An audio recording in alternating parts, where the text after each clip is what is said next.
नमस्कार, आइए रुक करते हैं देश विदेश से आ रही कुछ खास अपडेट्स की ओर। जम्मू कश्मीर में फिर से कुछ बड़ा करने वाले हैं मोदी शाह, पूरा चुनाव बदल जाएगा।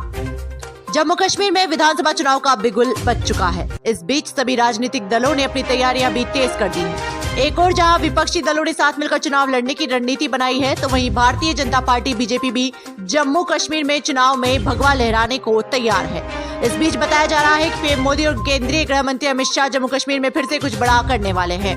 बीते दिनों में भाजपा ने जम्मू कश्मीर विधानसभा चुनाव को लेकर एक अहम बैठक की। इस बैठक में शीर्ष नेतृत्व के साथ साथ जम्मू कश्मीर के नेता भी शामिल हुए। इस रणनीति पर काम कर रही है बीजेपी। जानकारी के मुताबिक बीजेपी इस बार जम्मू कश्मीर चुनाव पूरी ताकत से लड़ना चाहती है। लोकसभा चुनाव में लगे झटके के बाद जिस तरह से विपक्ष का हौसला बुलंद है, बीजेपी उसे तोड़ना चाहती है। यही वजह है कि बीजेपी की कोशिश है कि जम्मू कश्मीर में चुनाव के बाद बनने वाली सरकार में उसकी हिस्सेदारी जरूर रहे। इसके लिए भाजपा खास रणनीति पर काम कर रही है। इस बार जम्मू के साथ साथ कश्मीर में भी मजबूती से चुनाव लड़ने वाली है। कौन होगा मोदी का उत्तराधिकारी? सर्वे में लगी इस बड़े नाम पर मुहर। नरेंद्र मोदी का उत्तराधिकारी कौन होगा? इन दिनों ये चर्चा खूब हो रही है। अब सर्वे शुरू हो चुका है। हाल ही में इसे लेकर एक सर्वे आया जिसमें कई नेताओं की कार्यशैली को देखकर जनता ने दिए नंबर। अमित शाह बने सबकी पसंद। इंडिया टुडे के मूड ऑफ द नेशन सर्वे में लोगों के सामने कुछ नेताओं के नाम रखे गए, जिनमें सबसे ज्यादा गृह मंत्री अमित शाह के नाम पर मुहर लगी है। जी हां, दूसरे नंबर पर रहे योगी। आपको बता दें, लोगों ने शाह, योगी और गडकरी को अपनी पसंद बताया, लेकिन वोटिंग में सबसे ज्यादा गृह मंत्री को ऊपर रखा गया। वहीं दूसरे नंबर पर उत्तर प्रदेश के मुख्यमंत्री योगी आदित्यनाथ रहे। पहले समर्थन, फिर बदला स्टैंड। एनडीए में शामिल जेडीयू तीसरी पार्टी जो वक्फ बिल में चाहती है ये बदलाव। एनडीए की सहयोगी पार्टियों ने वक्फ बिल में मुस्लिम समाज के हितों को ध्यान रखे जाने की मांग की है। बिल के पेश होते समय इसका पुरजोर समर्थन करने वाली जेडीयू के तेवर बदलते हुए नजर आ रहे हैं। पार्टी ने अपने स्टैंड में बदलाव किया है। दरअसल बिल को लेकर गुरुवार को संसद के संयुक्त समिति की पहली बैठक हुई। सूत्रों के मुताबिक बैठक में सभी सदस्यों ने बिल को लेकर अपनी राय रखी। एलजेपी रामविलास और टीडीपी ने कहा कि बिल में मुस्लिम समाज के हितों का ख्याल रखा जाए। जेडीयू ने कुछ बिल में बदलाव कर रियायत दिए जाने की मांग की, जबकि बिल पेश होते समय पार्टी ने इसका बिना शर्त समर्थन किया था। बिल पेश होते समय जेडीयू की तरफ से लोकसभा में बोलते हुए केंद्रीय मंत्री और जेडीयू सांसद ललन सिंह ने बिल का पुरजोर समर्थन किया, जिसके बाद बिहार सरकार में जेडीयू के मंत्री जमा खान ने नीतीश कुमार से मुलाकात कर बिल के कुछ प्रावधानों पर चिंता जताई थी।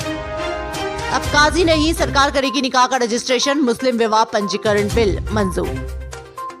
नॉर्थ ईस्ट के असम में मुख्यमंत्री हेमंत बिस्वा शर्मा के नेतृत्व वाली कैबिनेट ने अहम फैसला लिया है। बुधवार 21 अगस्त 2024 को वहां मुस्लिम पंजीकरण विधेयक 2024 की मंजूरी दे दी गई है।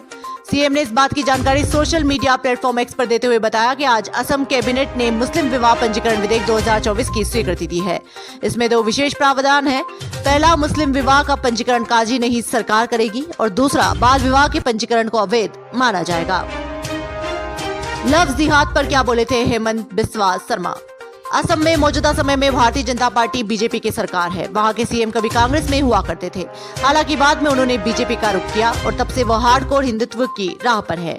हेमंत बिस्वा शर्मा ने इससे पहले अगस्त की शुरुआत में कहा था कि उनकी सरकार लव जिहाद के खिलाफ कानून बनाएगी, जिसमें दोषी को सजा के तौर पर आजीवन कारावास का प्रावधान होगा।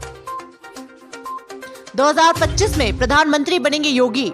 दावा, अपने जन्मदिन पर पीएम पद छोड़ देंगे नरेंद्र मोदी। 9 जून 2024 को नरेंद्र मोदी ने लगातार तीसरी बार प्रधानमंत्री पद की शपथ ली। उसके बाद से उत्तराधिकारी को लेकर चर्चा तेज हो गई। 73 वर्षीय पीएम मोदी का उत्तराधिकारी कौन होगा, इसको लेकर हर देश और चौराहे पर चर्चा होती रहती है। इसके साथ ही प्रधानमंत्री मोदी कब राजनीति से रिटायर होंगे, ये बात भी खूब सामने आ रही है। इस बीच लोगों का दावा है कि प्रधानमंत्री नरेंद्र मोदी 2025 में रिटायर हो जाएंगे और यूपी के सीएम योगी आदित्यनाथ देश के नए पीएम बनेंगे। इन दावों के पीछे क्या है तर्क?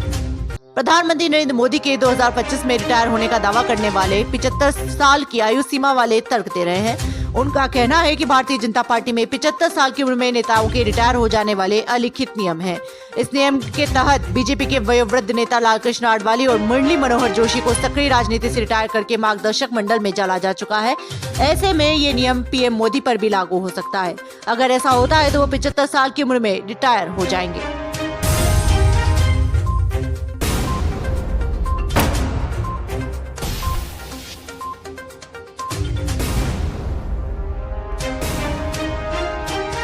देश दुनिया की तमाम बड़ी खबरों से जुड़े रहने के लिए देखते रहिए पीटीवी हिंदुस्तान। यदि आपने अभी तक आपका अपना YouTube channel PTV Hindustan subscribe नहीं किया है तो अभी सब्सक्राइब कर लें, बेल आइकन जरूर दबा दें।